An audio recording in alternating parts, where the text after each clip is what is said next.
Hey guys, how are you? Começando mais um quadro Q&A aqui no canal, que é o quadro onde você pergunta e eu respondo. E para ter a sua pergunta respondida, é só enviar para o nosso Instagram, Inglês com René, manda lá na DM, ou se não, abaixo desse vídeo aqui no YouTube. E nós selecionamos 3 pessoas que perguntaram essa semana e você vai ver as perguntas respondidas logo após a vinheta.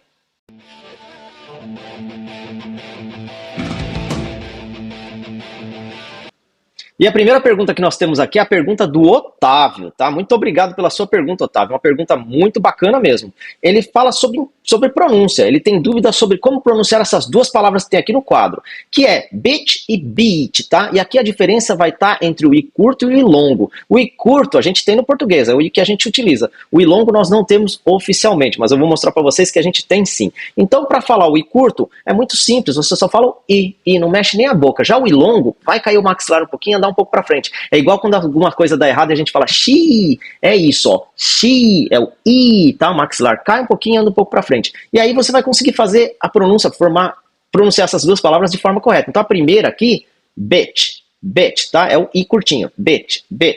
A maxilar nem mexe. A segunda, beat.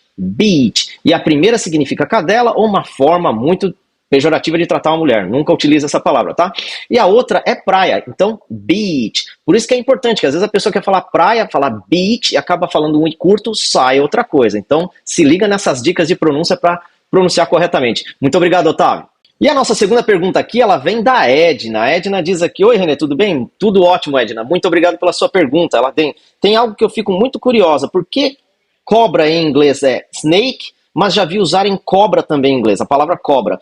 Então, como é que se fala em inglês? Snake ou cobra? Tem as duas, vamos falar sobre isso aqui. Bem bacana a sua pergunta, muitíssimo obrigado. Snake, pronunciado snake, começando com o milhãozinho furado, tá? Não é I nem E, não é snake nem snake, é snake. É um nome geral para cobra. Pode estar na água, na terra, na árvore, é snake. Porém, cobra, a gente vai falar para um segmento de cobras, que é a cobra naja. Tem vários tipos de cobra naja, mas a cobra naja, que é aquela que tem a orelhinha um pouquinho maior, ela é cobra, tá? Então a gente vai falar cobra. E já snake é o nome geral. Beleza, Edna? E nossa última pergunta aqui, ela é do Renan. Obrigado pela sua pergunta também, Renan. Ele pergunta aqui o seguinte, o correto é people or peoples, tá? As duas que estão aqui no nosso quadrinho, tá? People or peoples, com S. Aqui depende do uso da palavra, tá? O people, sem o S, é o plural de pessoas. Então, uma pessoa, a gente vai escrever dessa forma aqui. One person. 2 pessoas, nós vamos escrever dessa outra forma aqui. 2 people. E assim por diante. 3 people, 4 people, 100 people, tá? People é o plural de pessoas. Já se você utilizar peoples com um S, a gente está falando de povos, tá? Então, você pode falar ancient peoples, que seria os povos da antiguidade. Então, a gente está falando de povos, de civilizações. Então, uma coisa é peoples com S que vai ser utilizado para isso, civilizações e povos. E people sem S é plural de pessoas.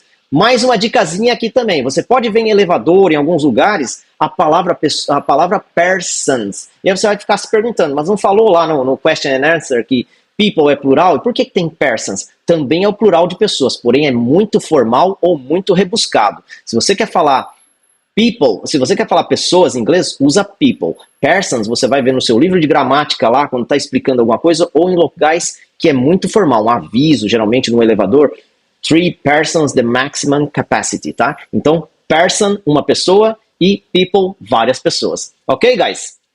Guys, muito obrigado por ter assistido mais um episódio desse do nosso quadro Q&A aqui, onde você pergunta e eu respondo. E para ter a sua pergunta respondida, como eu falei no início, posta lá na DM do nosso Instagram, Inglês com René. Também não deixa de seguir a gente por lá. Se inscreve aqui no canal também ou posta sua pergunta aqui abaixo. Ela sempre será respondida. E suas críticas, sugestões também, elas são muito importantes. Muitíssimo obrigado por ter assistido esse quadro. Não deixe de mandar suas perguntas e until next time, see you. Tá legal? Deixa ele parar de vibrar aí. Tá vibrando ainda? Parece que Tá rodando, né? Tá gravando, né? Então beleza. Como os 3 que nós selecionamos para hoje, tá? E caralho. E como é que fala para depois da vinheta, né? Hey guys, how are you? Pode ir? Hey guys, how... Tem que buzinar, os caras sabem que o trânsito para aqui mesmo. Quando estiver gravando, tá gravando? já tá gravando, já. Espera aí também. Beleza. Pode ir? Tá beleza? Tá, beleza. Ah, tá tranquilo. Já pergunta e vem Já foi, já. Tá gravando já? Tá, pode ir. Guys, muito obrigado por ter assistido mais esse capítulo, não. Mais esse Mas quadro, mais esse episódio. mais esse episódio. Beleza. Que